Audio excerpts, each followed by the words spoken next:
was that guy. That's who I was. And then, my whole life changed. When I graduated from college, I was hired by Northeastern University Sport and Society to educate young men about men's violence against women.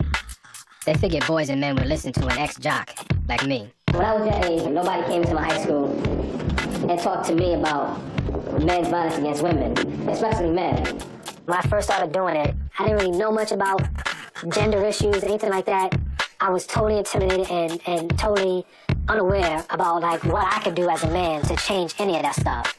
But I started learning a whole lot about masculinity, and I became very introspective about my own self as a man. Every time I do a discussion or a group, rap music always comes up. People say, well, what about hip-hop? You know, hip-hop is so violent. Hip-hop is so misogynistic. Hip-hop is always, bashing gays or whatever. And I would always defend hip-hop. But the more I grew and the more I learned about sexism and violence and homophobia, the more those lyrics became unacceptable to me. And I began to, become very conflicted about the music that I loved. One day I was just sitting home at the crib watching music videos. And I was seeing video after video after video of rappers posing and posturing, throwing money at the camera, mad women around them dancing. And I was like, yo, I need to do a film that breaks all of this stuff down. So I raised money, bought a video camera, hired a film crew, and began my journey to examine the representations of manhood in hip-hop culture.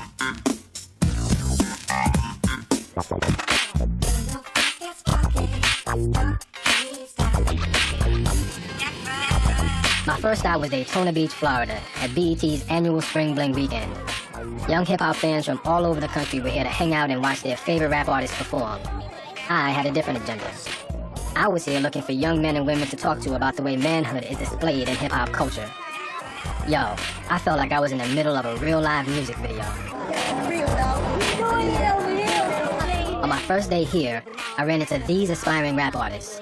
When it's time to go to war, I come equipped with the gauge and the tech. Infect flash like a syphilis plague in case a Nicolas Cage wanna take it for granted. Try to face off, get taken off the face of the planet. Look, prick, you ain't never busted nine before. You dicks turn and them pussies when it's time for war. When the shells hit they body, I show them who that bastard be. Ask my down ass niggas will you blast for me. Keep talking about your guns, how you kill dudes for practice. Lying, only thing you ever popped was aspirin. All they seemed to rhyme about was gunplay, killing other men, being tough and invulnerable, feminizing other men, and putting fear into another man's heart. Why are so many rappers preoccupied with violence and gunplay? Woke up this morning. Yeah, you got yourself a gun. Yeah.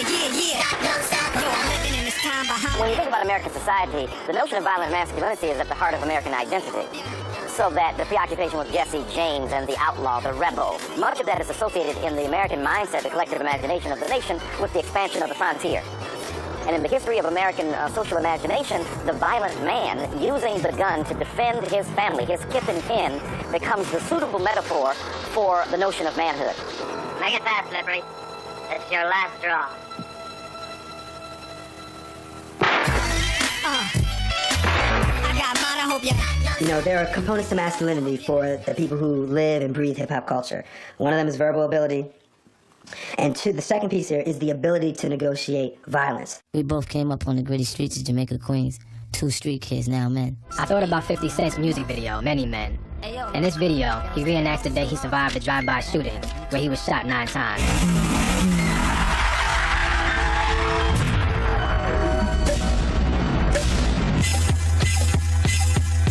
Many men wish death upon me.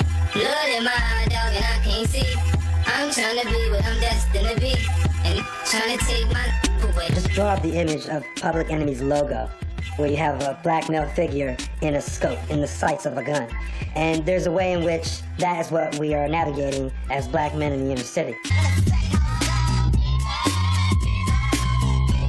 People gotta understand that hip-hop was really created in the ghettos, poor black Americans, poor West Indians, and poor Puerto Ricans. Places like the South Bronx, the West Bronx, where, Bambaataa and Herc and these folks are throwing parties, they were considered like war zones.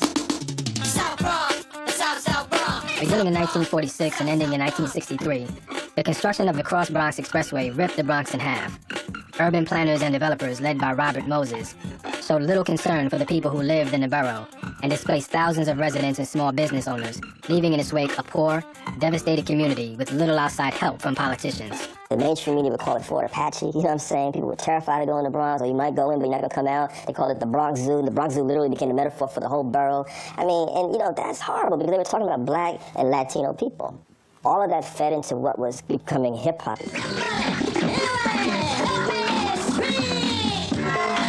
The culture and the energy that came from that was very improvisational energy, a very sort of reclaiming energy that young folks, through dance, through rapping and DJing and so on and so forth, that is how the culture took hold. It was a willed response to systematic violence in the community. And when I say violence, I mean like destroying homes. Imagine someone putting a highway through your neighborhood. Then you can understand hip-hop. I decided to go to the Bronx, the birthplace of hip-hop.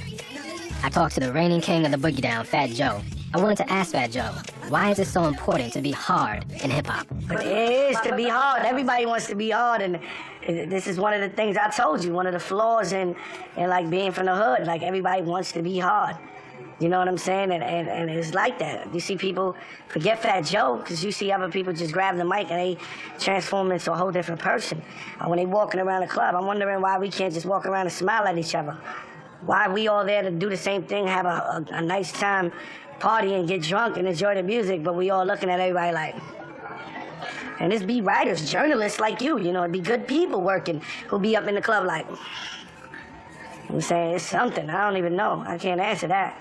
The reason why braggadocio and boast is so central to the history of hip-hop is because you're dealing with the history of black men in America. And there's a whole lineage of black men wanting to deny their own frailty. And so, in some ways, you have to do that, you know, like a psychic armor in order to walk out into the world every day. But the other side of it is like, it's kind of a running inside joke that everyone knows, you know, that is not the case. I'm doing my hardcore pose, homie. Word. You know what I'm saying? We tough, dude. Most lean in this way a little more to the light. I'm gonna do gun position and everything. There you go. We gangsters, son. You know what I'm saying? Word. We hustlers and all of that. We duct tape families, dude. At a recording session in New York City, I met up with Busta Rhymes, Mos Def, Talib Kweli, and De La Soul. I told them about the young rappers I had met back in Daytona, and we discussed why so many rappers project an image of toughness and invulnerability in hip-hop. I think that's just a part of every man's life, you know? Every man wants respect, you know? You don't want nobody taking you for short. And that's what it be. Hip-hop is a very ego-driven thing, and, you know, it just, you know, it encourages you to assert yourself, you know what I'm saying? And as a man, especially a black man in this society, you have to learn how to do that. I was a nerd. I was a bookworm around the way, but when it got critical, you know, you can't be no punk. That's just for, you know, I know how a lot of young black men is growing up, how I grew up. So it's like, you can't let nobody just, you gotta be a limit. You gotta let niggas know, like, yo, I'm no pussy. And you will get tested. I was from East Flatbush, Brooklyn. I thought Long Island was soft. My mom told me we had to go. I was vexed. I ain't gonna front. I got to Long Island, I saw flower beds and the newspaper boy in the morning. You know, I saw dew on the grass when I came outside. I ain't never seen a BK, nigga. You know what I'm saying? So that type to me was just a lot more intimate than Brooklyn. So at the end of the day, I just felt like this would dilute my rough and tough edge. We're playing a role from the time we're 7 years old. We walk down the street in the neighborhood and somebody calls us a sister, a sucker, church boy. Then we start playing that role. When I see young fathers for their children, I'm always happy. But when I see them, you know, punch their child in the chest and say, nigga, you got to be ready for this. Streets, the cops, the system, harassment, the option, get shot, go to jail, or get that, the lawyers, the part, they are the puzzle, the release, the warning, try not to get in trouble. I just think in general our society limits the range in which men can express their emotions.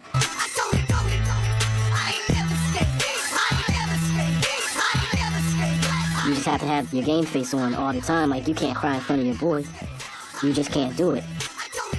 If you're a young man growing up in this culture, and the culture is telling you that being a man means being powerful, being dominant, being in control, having the respect of your peers, but you don't have a lot of real power. Well, one thing that you do have access to is your body and your ability to present yourself, physically as somebody who's worthy of respect. And I think that's one of the things that accounts for a lot of the hypermasculine posturing by a lot of young men of color and a lot of working class white guys as well. Men who have more power, men who have financial power and workplace authority and forms of abstract power like that, don't have to be as physically powerful because they can exert their power in other ways. The hardness that you're talking about was accelerated as the stuff that was happening during the Reagan-Bush era really was taking place. The whole crack thing, proliferation of guns, a lot of us going up to prison, you know what I mean? And you got to be hard within the context of prison. And a lot of the mentalities that you see come out of, these forced environments. The gang environment, the prison environment. Sooner or later, all the stuff that we saw happening on the streets was going to begin to be reflected in the music and the culture. Hey, yo, I'm living a life, and I'm loving every bit of it. Y'all niggas started, but we gon' finish it. Yeah. Mac with extended clips, clap at the innocent, clap at the bystanders, clap at the witnesses. You can always find me flipping bricks in the kitchen. And my connect so real, I get it in prison. When you from Harlem streets, dog, I'm from the FL, I'll punch you in your brain and make your swell. Fight me, nigga, I run the street, nigga, come on. The dominant image of black masculinity in hip-hop is the fact that somebody can be confrontational, but confrontational with the wrong cat. It's like they're not ever confrontational with the cats that will claim, like, I'll wipe your whole neighborhood out, because they're almost like they're trained not to even see them. It's like my beef is with this cat right here that looks just like me. The rise of the culture of black animosity is something that adds to the street credibility factor. It's like almost to the point where Tupac and Biggie were used as martyrs for this new endorsement of black animosity. I asked rapper Jadakiss about his and other rappers' nonchalance about violent hip-hop lyrics. Sometimes, man, when I'm listening to you, it seems like it doesn't matter. You know what I'm saying? It sounds like y'all are desensitized to violence. You know what I'm saying? Like, you talk about killing brothers like it ain't nothing. You know what I'm saying? And not just you, but a lot of brothers. You know what I'm saying? Do you watch movies? What kind of movies do you watch? Good question. I mean, if you watch Hollywood movies, you see the same kind of violence, the same kind of hyper-masculine violence perpetuated in movie after movie after movie. In sports culture, video games, military culture. I mean, America is a very hyper-masculine, hyper-aggressive nation. We're gonna smoke them out. So it stands to reason that a rapper like 50 Cent can be commercially viable in a nation that supports a culture of violence. We live in a society, man, where manhood is all about conquering and violence, man, all the time. And what we don't realize, that kind of definition of manhood ultimately destroys you. Niggas in my faction don't like asking questions. Strictly gun testing, coke measuring, get the pleasure in, the Benzito, hitting fannies, betting chips at many. You creeps got receipts, my peeps get dirty like cleats. Run up in your crib, wrap you in your polo sheets. Six up in your real piece, nigga deceased. Five, may you rest in peace.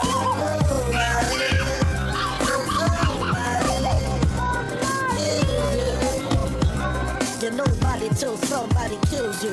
We, as a community, challenge this notion that it's okay for black males to die early, that this is a natural part of life. Killing, shooting, dying, wearing bulletproof vests, talking crazy as though your life doesn't really mean anything. This is sickness. Killing is always there since the beginning of time. A lot of it is exaggerated, but it's just based on a true story, I guess. Feel me? I don't know what it is. The national story is Black Death. And black death, whether it's through film, whether it's through recordings, whether it's just through news, is the bottom line in the black, no pun intended, moneymaker. Black death has been pimped by corporations. And young people think that the street credibility is the thing that will ride them to some kind of profitability in life. That's all we need, baby. One for these. Come on. This is Nelly. He's a multi-platinum rap artist and a successful businessman. He's a huge rap star who's also known for giving back to the community. His 2 nonprofit organizations promote literacy and locate bone marrow donors for leukemia patients. Oh, and by the way, did I forget to mention that he also owns a beverage called Pimp Juice?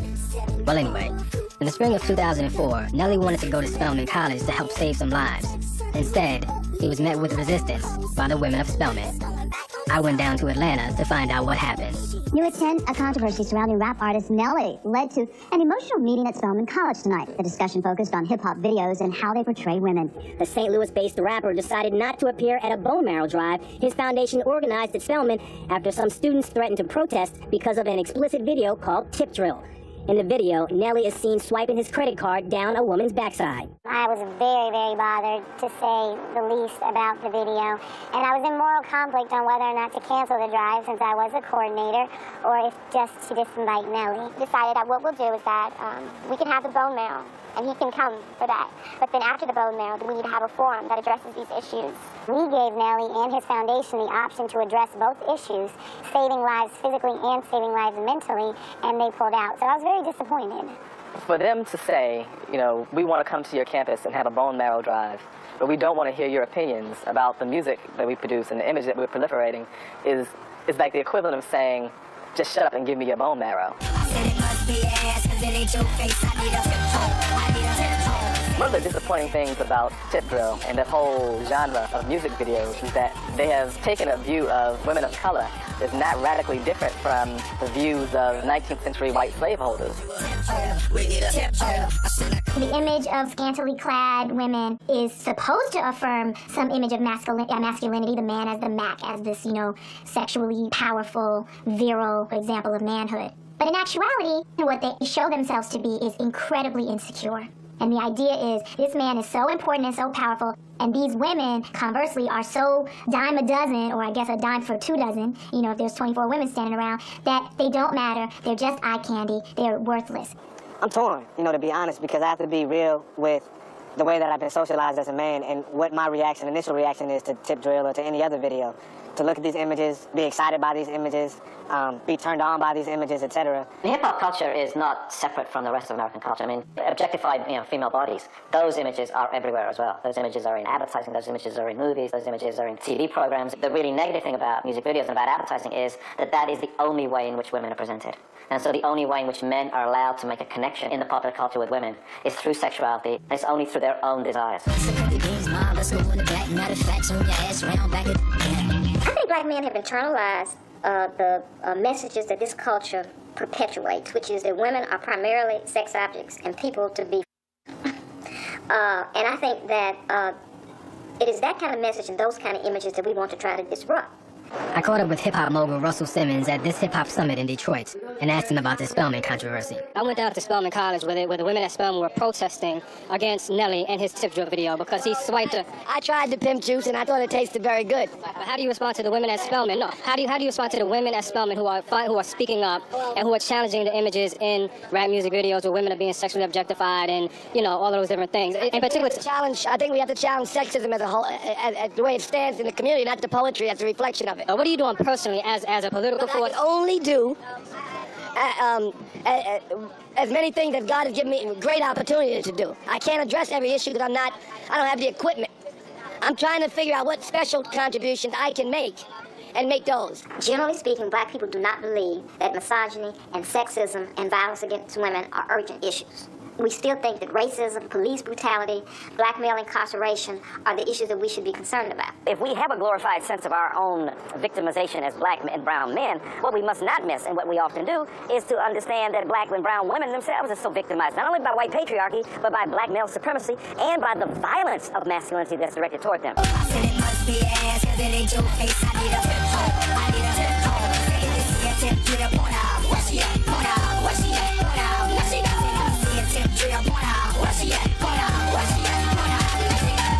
on, girl, you know what we came here for. Is you a we need a I said, come on, girl, you know what we came here for. It is true that these women appear not to be resisting. What I would hope, however, is that these women understand the extent to which they are participating in a culture which commodifies women sexually.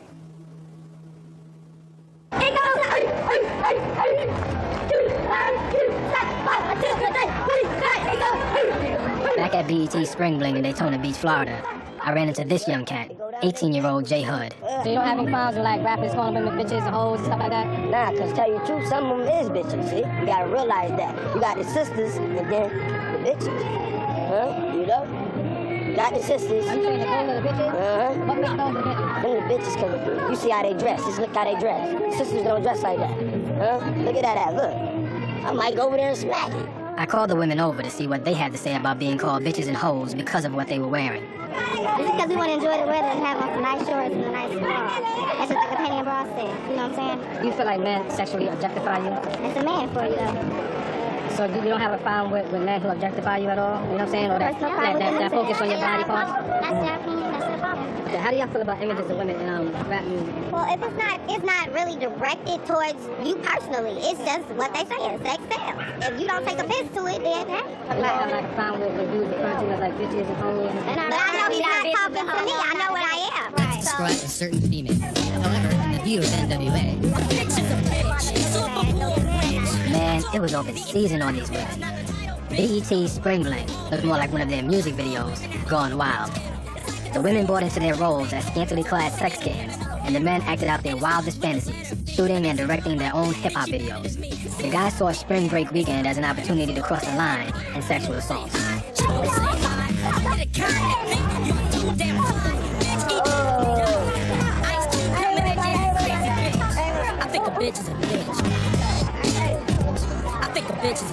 It's funny when I hear women say, when these rappers are calling, women bitches and hoes, they're not talking about me. It's like, yo, they are talking about you. If George Bush was to get on national TV and make a speech, and he started calling black people niggas, would you be like, I don't know who George Bush is talking about, but he ain't talking about me? So they're coming out here with their ass showing, you know what I'm saying? We're gonna slap them on the ass. That's just the way it is, you know what I'm saying? I heard you saying something, if you gonna hit somebody with the pocketbook? No, I was gonna hit somebody with my fist. You gonna hit somebody with your fist? Yes. Why? What's happening? Well, I'm being touched and it's unwarranted and unwelcome. Some people say it's just boys being boys, but I think it has a lot to do with boys figuring out early that girls are there for us to sexually objectify or to be our playthings. I've been doing a lot of walking around and videotaping and things like that, and a lot of the women are having a real hard time moving through the crowd. Yeah, that's one of our biggest problems. As you can see, we're spread kind of thin. We can't be everywhere, so our concern is that somebody's going to be accosted out here, and we just don't want anybody to get hurt or raped or anything like that. Have you made any arrests? Not so far this weekend, but good. If it was so bad like that, Snoop wouldn't even have no fans or none of that. Snoop bitch talking that bitches ain't here since the beginning of time. So they wouldn't hear that. They the main ones out there listening to the racket call them a bitch. There you have it, the description of a bitch. Now ask yourself, are they talking about you? Are you that funky, dirty, money-hungry, scandalous, stuck-up, hairpiece contact wearing bitch? Yep, you probably are. Being in Daytona really made me realize how desensitized we have become to the sexism and the misogyny and the sexual objectification of women in hip-hop culture. Hip-hop is about drugs and hoes. Oh, where are hoes at? Bitch! You know what I think is deep? Just the fact that you hear so many brothers calling other brothers bitches, bitch-ass niggas. It's amazing that we haven't really talked about it more. Because to me, that's just as pervasive as the misogyny. And now, a public service announcement for those who may be confused. Courtesy of the G. At this Summer Jam concert, 50 Cent questioned Ja Rule's manhood in front of thousands. Ladies and gentlemen, it's been brought to my attention that you guys don't know what bitch-ass niggas look like. Take a look at this. I know that's not hip-hop. You know that's not hip-hop. So there you have it, ladies and gentlemen. The next time you're flipping through your radio or through your TV, you know how to identify a bitch-ass nigga. Bitch nigga. The greatest insult that a man might imagine for another man is to assume that he's less than a man, and to assign him the very derogatory terms that one usually associates with women. In the rest of our culture, when men want to call other men, something that's really going to degrade them, they call them a sissy, they call them a punk, they call them all these kinds of names. That's outside of hip-hop. That's everywhere. And to those critics who are so pessimistic about our economy, I say, don't be economics girly man.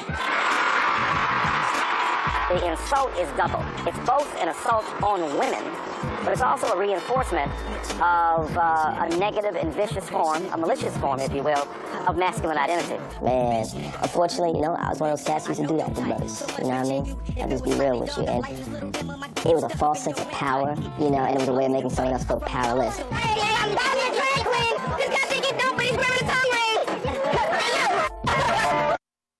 You know I'm about to fight you. I got a tongue ring, so niggas like you. question. It's calling your sexuality into question, saying, you know, if you're not this, you know, you must therefore be gay. You must be a faggot. You know, you must be, you know, bitch nigga. It's all of those things. What does that mean? What does that say about us? Could it really be saying that we may be insecure about our masculinity?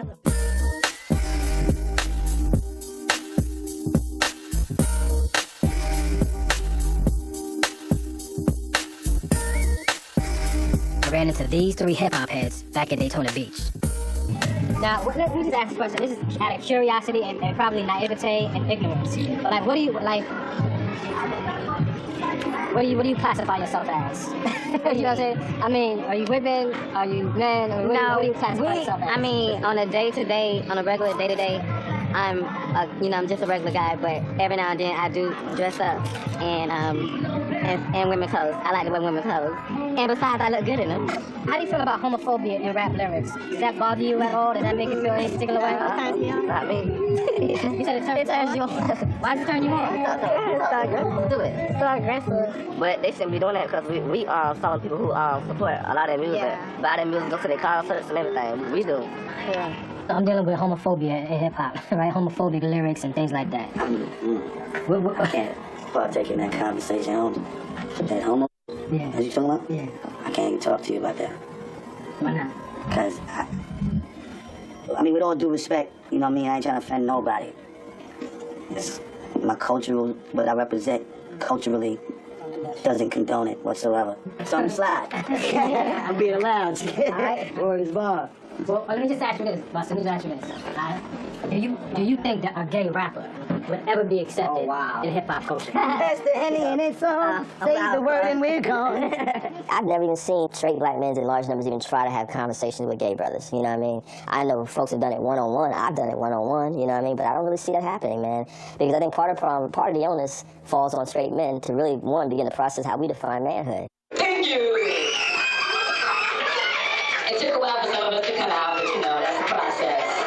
You know, he was like in the corner, like, yeah, what's up, man? Yeah, you know, I'm cool, but you know, I'm not down with that. You know what I'm saying? But, yeah, it's cool. And then like 10 years later, we're like, hey, I'm gay.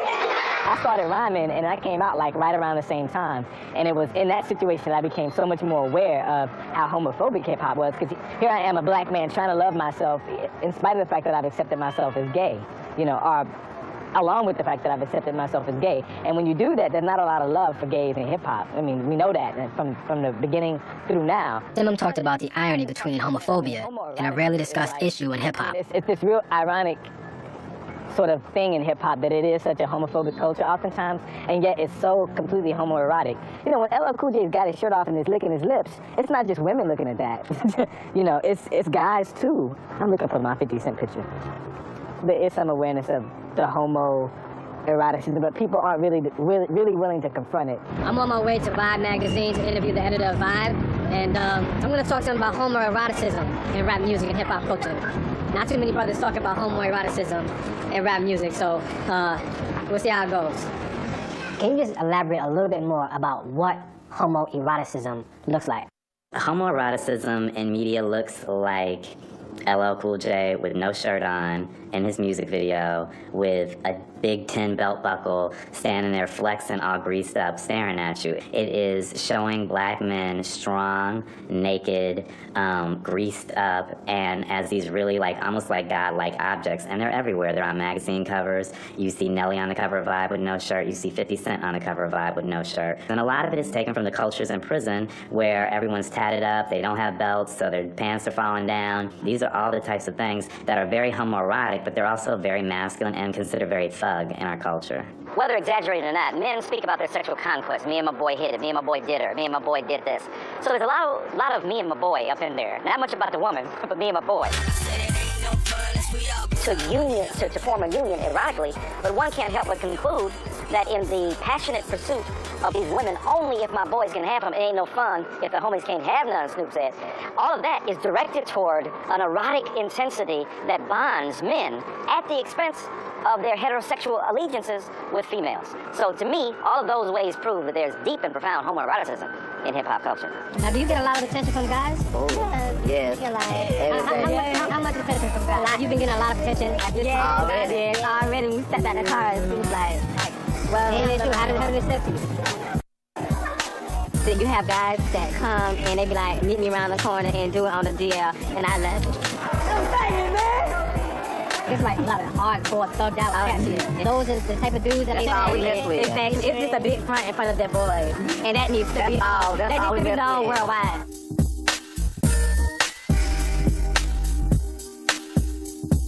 Black manhood, by the structures and the powers that be, the corporations, they found a way that they think they can put soul in a bottle. If they can put soul in a bottle, you know, then they can put manhood in a bottle. And then show the bottle and advertise it. And we can follow the crumbs to the big bad wolf. I decided to follow the crumbs and ended up here at this hip-hop power summit held in New York City. The summit was hosted by Power 105.1 FM, a radio station owned by media powerhouse Clear Channel Communications. There were hundreds of young black men and women here seeking pointers from hip-hop moguls like Russell Simmons, Irv Gotti, and BET executive Stephen Hill.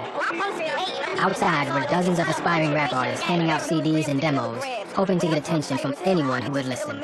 Call me nice when I'm smoothed out, even without the got bitches loving the beat. Bring beats, got Mac 11s like the WB. Got thug rappers that can't get over they rhymes. Some niggas quit on they slugs, my guns cocking overtime. I make hate songs, spit to your face gone. Life's a bitch, and I'm trying to get my rape on. Man, I ain't leaving the party until the cake gone. Get your balloon pop, nigga, I bang strong. Everywhere I go, and I've been shooting this documentary for like 2 years now, you know what I'm saying? And every time I have kids spit for me, you know what I'm saying? It's all about the same thing. It's all about how you gonna kill somebody, how you gonna, you know, how you gonna rape somebody. I could walk up to you right now and say, yo, could have been a doctor, or I could have been a pops. Wonder what would have happened had I would have been a cop. Would I help the block, protect the good from the bad, or just be killing niggas because of the power of my badge? You know what I mean? That's nice, but nobody wanna hear that right now. They don't accept that. They don't. Who's that? Who's that? The street. They usually don't give us deals when we speak righteously and things of that nature. You know, they think we don't want to hear that. I think when you're talking to a lot of these young rappers, the most important things for them is to get a record deal. And what they're hearing from the record companies is that there are only certain examples of blackness that we're going to let flow through this space. And when it comes to hip-hop, there's certain conventions in which we want to see. We want to see kind of the hardcore thug performing hip-hop. We want to see booty shaking in the background. And when hip-hop videos don't fit into those conventions, they don't get played.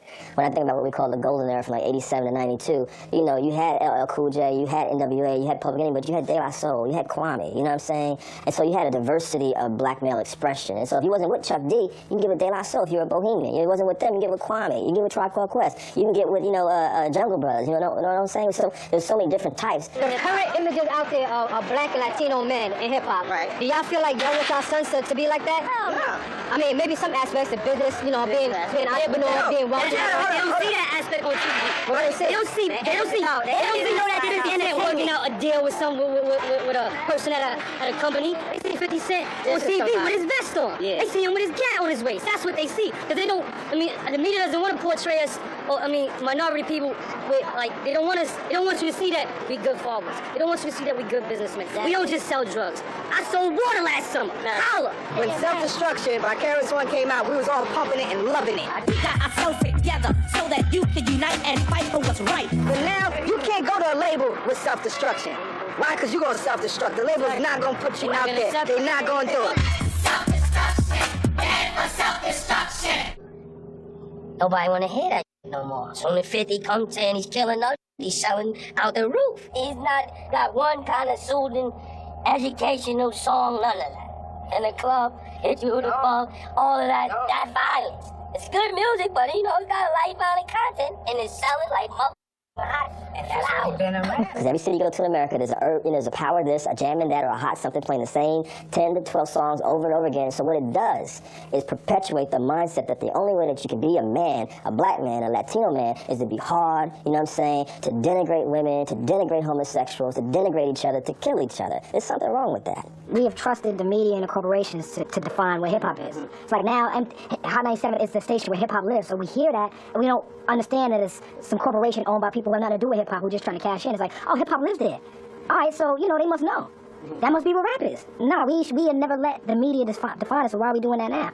I went to talk to former Def Jam president Carmen Ashurst Watson about the shift in lyrical content in rap music. The time when we switched to gangster music was the same time that the majors bought up all the labels, right? And I don't think that's a coincidence. At the time that we were able to get a bigger place in the record stores and a bigger presence because of this major marketing capacity, the music became less and less conscious. We went to Columbia, and then the next thing I know, our producers of Public Enemy were overproducing an Ice Cube album, and then the next thing I know, we're pushing a group called Bitches with Problems, BWP. And once that perpetuated into one thing and corporations get involved, yes, you'll sell 2 million NWAs as opposed to 1 million PEs. And you're going to go from fight the power to gin and juice. Laid back. Now, once the market forces have helped that shift come along, that's when you get 60-70% of the buying community now is a white community. After 700,000 is all white people. After you scan past the 700,000, it's all white people. And he's well past 700,000. So the white people want to hear that killing evidence. They want to hear about that. I was on the Daytona Strip when I saw this white guy in his SUV blasting Fabulous's Keeping It Gangsta. How you doing, man? Pretty good. All right. Hey, listen, man. Where you from? I'm from Columbus, Ohio. Born and raised? Oh, yeah. Really? Yeah. Is this your car? I wish it was. Are you fronting? Are you fronting like it's your car? Yeah, I am fronting like it's my car, but nah, it's my dad's. How long you been listening to hip-hop, man? 7, 8 years. I mean, since it started to come out in 91, 92, ever since then. What is it that draws you to hip-hop? You know what I mean?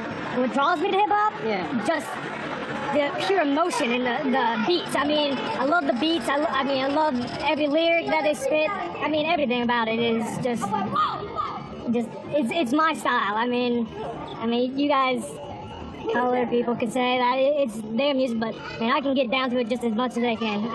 Who are you, man? Did you just say colored people? I don't know what term do you want me to use? I mean, I'm trying to be. I'm not racist at all. That's why I feel like I can come down here and just roll and I can have no problem. No one's gonna try to do anything. I mean, I'm just trying to have a good time down here. I hear you, man. It is something that's as put on as baggy jeans for white boys. It is as put on as a fitted baseball cap and a do-rag. That's all they get. That's all they're going to be able to get and identify with. And I know you white boys. I seen you. You know, you are the guys who come up to me and ask me why I am the way I am. And if you don't understand, ain't no way I can tell you. There's no way I can tell you. It comes with this. You know, I've never been to the hood. I've never been to a ghetto. I grew up in, upper middle class, basically white suburbia. We had a very small minority in our town, that was it. And to listen to stuff like that is a way of us to see almost a different culture, well, a completely different culture. It's something that most of us have never had the opportunity to experience. I've never had to worry about drive-by shootings and the stuff in the music. It appeals to our sense of learning about other cultures and wanting to know more about something that we'll never probably experience. Does it reinforce stereotypes about black men? Oh, yeah. It does. Especially if they talk about growing up poor and never having all this money, and then they come on MTV or VH1 with their large chains and their nice cars, and they sing a song about busting caps in people. If you really want to know where this kind of, predatory black man comes from, look back at films like Birth of a Nation. Birth of a Nation is hailed by critics as a cinematic breakthrough and a great American movie. But D.W. Griffith's blockbuster, made in 1915, spread fear and paranoia about black masculinity with its mean-spirited stereotypes of black men as lazy, untrustworthy, oversexed and dangerous, particularly to white women, and gave rise to the Ku Klux Klan. If the KKK was smart enough, they would have created gangster rap, because it's such a caricature of black masculinity. Yet young people of color are being presented with this idea that somehow these people represent us and they're cool and they're gonna stand in for us against the white power structure, while they're completely subservient to that white power structure. It's really an ironic, sad reality. I asked BET executive Stephen Hill about reinforcing stereotypes, but he just passed the buck. Probably what should happen is you should look at the people who are actually making the videos. We are, in some ways, partly a video channel, and play the videos that are So, as an African-American man, how do you feel about what you see? I mean, do you? He just walked away without answering my question. BET is the cancer of black manhood in the world, because they've one-dimensionalized us and commodified us into being a one-trick image. We throwing money at the camera. We flashing, jewelry that can actually give a town in Africa water. We got $160 million contracts because we got happy niggas. What do you think about that as artists, the ones who participate? Do you feel like you're reinforcing any stereotypes? Y'all talk about that? If they look at a man in the eye, they think it's confrontation. Why? Because they can't answer. They can't answer to it. And it's almost like now, you talk about, and it ain't their fault. This is all systematic. It's all part of genocidally breaking things down to the point where people are going to follow a program that gets played out for them. Do you ever feel that way as an artist? Do you feel like I'm doing what they want me to do, or are you, how do you feel about that? I'm doing what I want to do. Like, they compensating for it.